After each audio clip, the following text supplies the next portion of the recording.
Novel Perintah Kaisar Naga. Subscribe channel Novel Askadina. Bab 6072. Menghilangkan semua pasukan Protoss. 3 hari setelah konferensi aliansi berakhir, David sedang memulihkan diri di dalam kuil Dewa Perlawanan ketika Ming Li tiba dengan tergesa-gesa bersama Yu Wuji. Tuan Chen, ekspresi Yu Wuji tampak serius sambil memegang kotak giok di tangannya. David membuka matanya, dan pandangannya tertuju pada kotak giok itu. Kotak giok itu berwarna putih bersih, dengan rune penyegal halus terukir di permukaannya, samar-samar memancarkan aura yang familiar. David sedikit mengerutkan kening. Kilatan dingin muncul di mata David. Sepertinya dia sudah menebak sesuatu. Dia telah melihat kristal jiwa yang dibuat oleh para dewa dari jiwa makhluk hidup lebih dari sekali. Di balik setiap kristal jiwa, terdapat jiwa yang disiksa hingga mati. Berikan padaku. David mengambil kotak giok itu. Meskipun Yu Wuji mengikuti perintah dan menyuruh anak buahnya membunuh Musha dan istrinya, lalu memurnikan jiwa mereka menjadi kristal jiwa. Namun, Yang Mulia Agung dari ras ilahi telah memasang segel, sehingga Yu Wuji tidak dapat membukanya. David dengan lembut menekan telapak tangannya pada kotak giok itu, yang memancarkan cahaya putih samar, dan rune mulai berkedip-kedip.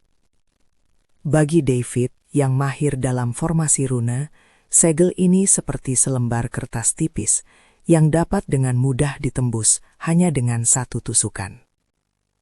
Setelah segelnya dilepas, David membuka kotak giok itu. Di dalam kotak itu terdapat 2 kristal bening seukuran kepalan tangan. Berbeda dengan kristal jiwa abu-abu pada umumnya, kedua kristal ini memiliki warna keemasan yang samar. Dia merasakan aura yang sangat familiar terpancar dari kedua kristal jiwa ini. Yang Mulia Agung. David menggertakkan giginya, niat membunuhnya hampir mengeras. Baik Ming Li maupun Yu Wuji terpaksa mundur beberapa langkah karena aura mematikan itu. Hati mereka dipenuhi kengerian. Yu Wuji merenung. Begitu kristal jiwa dimurnikan, jiwa makhluk hidup akan terperangkap secara permanen. Dan secara teori, tidak ada cara untuk menyelamatkannya. Tapi, Yu Wuji berkata, namun, teknik rahasia semacam ini sangat langka. Harapan menyala di mata David. Anggota ras ilahi yang kuat, Yu Wuji berkata, di surga ke-13, kurasa tidak ada seorang pun yang dapat memenuhi persyaratan ini. Kecuali surga ke-14, gumam David pada dirinya sendiri. Ming Yi melangkah maju. Tuan Chen, saya bersedia menemani Anda ke surga ke-14. David menatap kristal jiwa di tangannya, lalu menatap Ming Li, dan akhirnya mengangguk. Baiklah. Dia menyimpan kristal jiwa itu. Dengan kilatan tekad di matanya. Pertama, hancurkan sepenuhnya fondasi klan dewa di surga ke-13 untuk mencegah mereka bangkit kembali. Kedua, temukan cara untuk menyelaraskan garis keturunan naga emas dengan kekuatan kekacauan untuk meningkatkan kekuatan kita. Ketiga, Selama sebulan berikutnya, David hampir tidak beristirahat. Ia pertama kali memimpin pasukan aliansi untuk menyapu bersih kekuatan ilahi yang tersisa di berbagai bagian 13 surga. Para kultivator ilahi yang dulunya tinggi dan perkasa, kini seperti anjing liar. Ada yang menyerah, ada yang dibunuh, atau melarikan diri ke tempat terpencil. Hanya dalam 20 hari, semua benteng para dewa di 13 langit telah tercabut. Namun itu saja tidak cukup. David tahu bahwa selama jalan menuju surga masih ada, para dewa dari surga ke-14 dapat turun kembali kapan saja. Jalan menuju surga dirancang oleh para dewa. Ini adalah jalur khusus yang menghubungkan surga ke-13 dan ke-14, terletak di area terlarang di bagian terdalam wilayah tengah. Selama ribuan tahun, para dewa telah menggunakan lorong ini untuk terus-menerus menjarah sumber daya, mengekstrak energi spiritual, dan memindahkan kristal jiwa dari 13 surga. Bab 673. Pada hari ini, David, Ming Li, Yu Wuji, Han Yuan Seren, dan anggota-anggota berpangkat tinggi lainnya dari aliansi berkumpul di pintu masuk Jalan Tongtian. Itu adalah puncak gunung yang menjulang tinggi, ribuan kaki tingginya, yang telah terbelah menjadi dua, dengan permukaan yang halus seperti cermin. Pada penampang melintangnya, terukir sebuah susunan teleportasi raksasa dengan diameter 100 jang, dengan pola susunan yang kompleks dan misterius, memancarkan fluktuasi spasial yang membuat hati orang-orang bergetar. Yu Wuji berkata dengan suara berat, "Konon, formasi ini dibangun oleh dewa kuno, menghubungkan dua alam dan sangat kokoh." David menatap formasi besar itu. Matanya berkilauan dengan cahaya abu-abu. Di bawah pengamatan mata kekacauan, struktur formasi besar itu terlihat dengan jelas. Runa emas yang tak terhitung jumlahnya, seperti rantai, menghubungkan seluruh puncak gunung ke urat bumi, membentuk susunan magis alami. Untuk menghancurkannya, semua koneksi run harus diputus secara bersamaan. Jika tidak, susunan tersebut akan secara otomatis memperbaiki dirinya sendiri. David mengangguk. Namun, dia memandang kerumunan dan berkata, "Aku butuh bantuan kalian." Jawab semua orang serempak. David menarik napas dalam-dalam, melompat ke udara, dan melayang di atas formasi besar tersebut. Dia membentuk segel tangan, dan kekuatan kacau di dalam tubuhnya, serta garis keturunan naga emas beredar secara bersamaan. Kali ini, alih-alih membiarkan kedua kekuatan itu berbenturan, dia mencoba untuk menggabungkannya. Setelah sebulan merenung, dia mulai memahami hal-hal mendasar. Garis keturunan naga emas sangat bersifat yang dan kuat, dan kekuatan kacau baliknya meliputi segala sesuatu. Jika energi dunia bawah dapat digunakan sebagai medium, mungkin keduanya benar-benar dapat hidup berdampingan. Meskipun saat ini tidak ada aura gaib, dia berhasil mensimulasikan sedikit niat gaib dengan menggunakan metode yang terdapat dalam penjelasan sejati tentang alam gaib. David mengeluarkan teriakan pelan, dan auranya tiba-tiba berubah. Separuh bagian kiri tubuhnya bersinar dengan cahaya keemasan, seperti matahari yang menyala-nyala. Separuh bagian kanan tubuhnya diselimuti kabut abu-abu, seperti awal mula kekacauan. Di antara dada dan perutnya, aura hitam samar mengalir, menghubungkan warna emas dan abu-abu. Cahaya tiga warna itu berkumpul di tangannya, dan perlahan-lahan mengembun menjadi pedang panjang tiga warna. Pedang itu panjangnya 3 kaki, dengan warna emas di sebelah kiri, dan abu-abu di sebelah kanan, serta garis hitam yang membentang di tengahnya. Ketika pedang itu selesai dibuat, langit dan bumi berubah warna. Angin dan awan berkumpul, dan seluruh gunung bergetar. Ini, Yu Wuji dan yang lainnya tercengang. Mereka belum pernah melihat kekuatan yang begitu aneh dan dahsyat. Aura yang terpancar dari pedang itu tak kalah dahsyatnya dengan aura dewa abadi tingkat 9. David berdiri dengan pedang di tangan, merasakan keseimbangan halus dari 3 kekuatan di dalam tubuhnya. Meskipun hanya keseimbangan sementara, itu sudah cukup. Dia menggenggam pedangnya dengan kedua tangan dan menebas formasi besar di bawahnya. Tidak ada momentum yang mengguncang bumi, tidak ada kekuatan yang menghancurkan dunia. Hanya seberkas cahaya pedang 3 warna yang mendarat tanpa suara di formasi besar itu. Kemudian, sebuah keajaiban terjadi. Run-run emas itu meleleh dengan cepat, seperti es dan salju yang bertemu api. Rantai yang menghubungkan urat-urat bumi putus sedikit demi sedikit. Retakan yang tak terhitung jumlahnya menyebar keluar dari pusat seluruh formasi. Sekarang, teriak David. Yu Wuji dan yang lainnya tiba-tiba menyadari apa yang sedang terjadi dan melancarkan serangan ke 72 simpul formasi besar tersebut. Ledakan, ledakan, ledakan. Ledakan bergema satu demi satu, dan retakan di formasi besar itu semakin banyak, hingga akhirnya. Klik. Dengan suara yang nyaring, formasi jalan surgawi hancur total.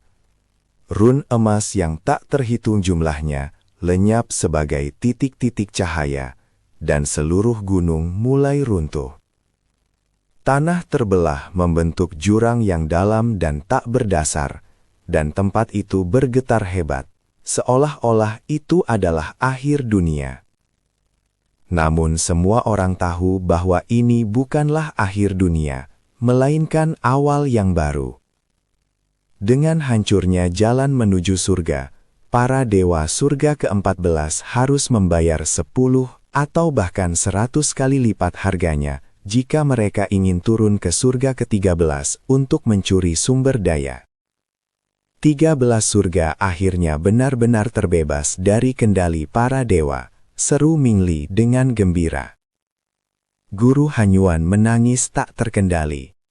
Ribuan tahun penindasan akhirnya berakhir. David mendarat kembali di tanah. Pedang panjang 3 warna itu menghilang, dan wajahnya agak pucat. Serangan terakhir itu hampir menguras seluruh kekuatannya.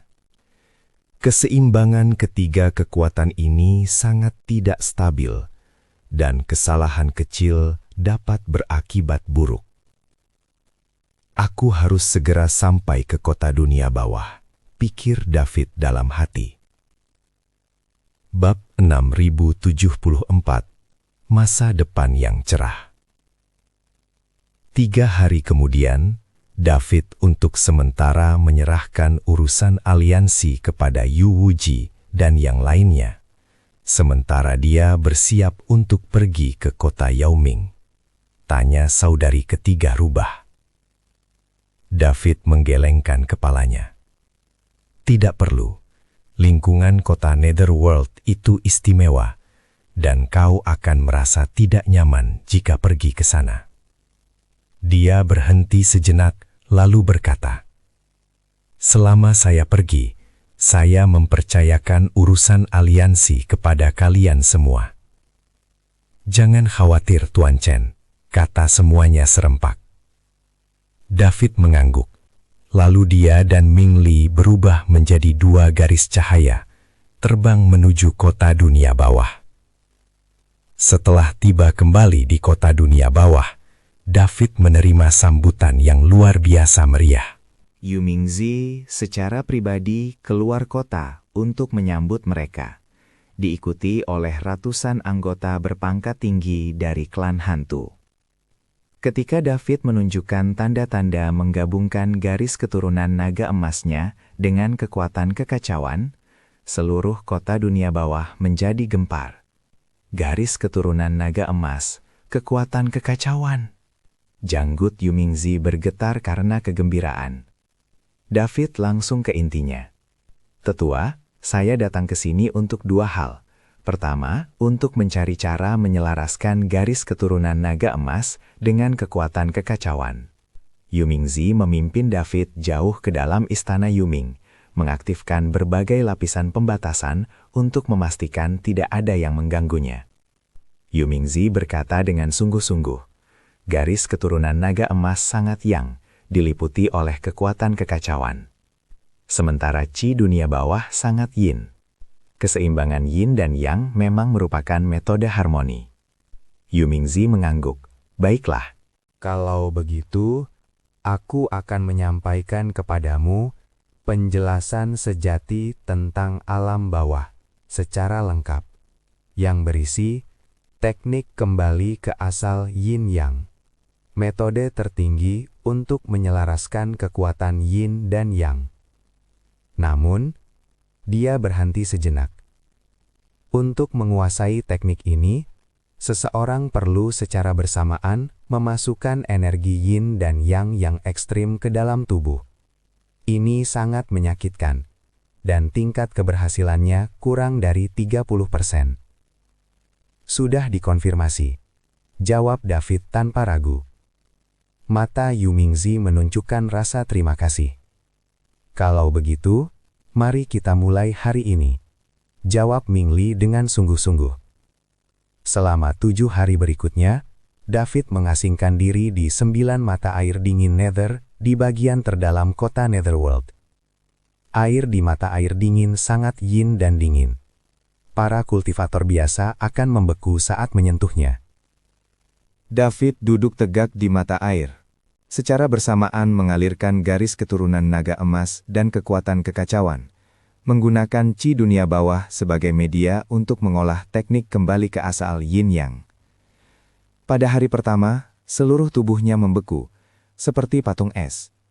Keesokan harinya, es itu retak, dan darah berwarna emas menyembur keluar. Pada hari ketiga, darah itu berubah menjadi api, membakar seluruh tubuh. Pada hari keempat, api padam, dan tubuhnya berubah menjadi sesuatu yang setengah emas dan setengah abu. Pada hari ketujuh, mata air dingin 9 dunia bawah tiba-tiba mendidih. David muncul dari mata air, auranya menyatu sempurna.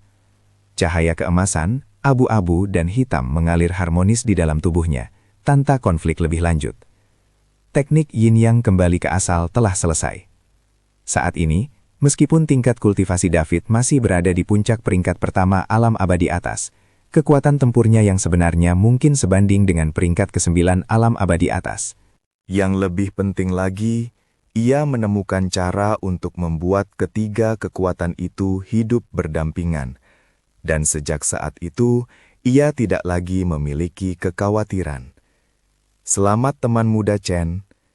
Yu Mingzi melambaikan tangannya. Sekarang, mari kita bahas masalah kedua. Penyelamatan kristal jiwa. Memang, hanya para ahli terbaik dari ras dewa yang dapat melakukannya. Ia merenung sejenak, dan berkata, sejauh yang saya ketahui, 14 langit terbagi menjadi 3 kekuatan utama, kuil, aula, dan istana. Kuil adalah sekte ortodoks para dewa, aula condong ke arah cahaya, dan istana relatif netral. Yu Mingzi mengangguk. Meskipun balai ilahi termasuk dalam ras ilahi, mereka menganjurkan pendekatan yang lebih moderat dan tidak menyetujui pengambilan jiwa untuk memurnikan kristal jiwa. Dia berhenti sejenak, lalu berkata, namun surga ke-14 dipenuhi dengan tokoh-tokoh kuat, termasuk banyak yang berada di peringkat ke-9 alam abadi atas. Bahkan, ada ahli alam abadi sejati di antara mereka. David berkata dengan serius, saya mengerti. David dan Ming Li bersiap meninggalkan kota Youming. Sebelum pergi, Yu Mingzi menyerahkan sebuah token hitam kepada David. Ini adalah token klan hantu. David menerima token tersebut. Ayo pergi, aku akan mengantarmu, kata Yu Mingzi. Kelompok itu meninggalkan kota dunia bawah. David dan Ming Li berdiri di depan gerbang kota, dengan Yu Mingzi dan sekelompok tetua klan hantu di belakang mereka, yang datang untuk mengantar kepergian mereka. Yu Mingzi menyerahkan selembar tulang hitam pekat kepada David. Ini adalah peta jalur tersembunyi menuju surga ke-14. Meskipun jalan menuju surga telah hancur, masih ada celah antara kedua alam tersebut. David mengambil gulungan tulang itu, memindainya dengan indera ilahinya, dan sebuah jalur hampa yang berliku muncul di benaknya, ditandai dengan banyak area berbahaya dan tindakan pencegahan di sepanjang jalan. Yomingzi melambaikan tangannya dan tertawa. Apa yang kau bicarakan? Kau membawa kembali Mingli untuk klan hantuku dan membantu 13 surga menyingkirkan penindasan klan dewa. Ia berhenti sejenak, lalu berkata dengan sungguh-sungguh, ada satu hal lagi yang harus kuingatkan kepadamu, sahabat muda. Surga ke-14 tidak sama dengan surga ke-13. Tingkat kultivasi rata-rata para kultivator berada di atas peringkat kelima alam abadi atas. Dan bahkan ada para ahli alam abadi sejati di antara kekuatan-kekuatan besar. Alam abadi sejati. Secercah keseriusan terlintas di mata David. Di atas alam para abadi terdapat para abadi sejati. Para dewa sejati dan dewa tingkat atas mungkin tampak hanya berbeda satu tingkat. Tetapi pada kenyataannya, mereka sangat berbeda. Meskipun para kultivator di alam abadi atas dapat memanipulasi hukum langit dan bumi, pada akhirnya mereka tetap berada di alam manusia biak. Para abadi sejati telah menyentuh esensi Dao, dan dengan satu pikiran mereka dapat mengubah dunia, dan dengan satu pukulan telapak tangan mereka dapat menghancurkan bintang-bintang. Saya mengerti, David mengangguk. Itu bagus. David membungkuk dan pamit, lalu dia dan Mingli berubah menjadi dua garis cahaya dan menghilang di luar kota dunia bawah.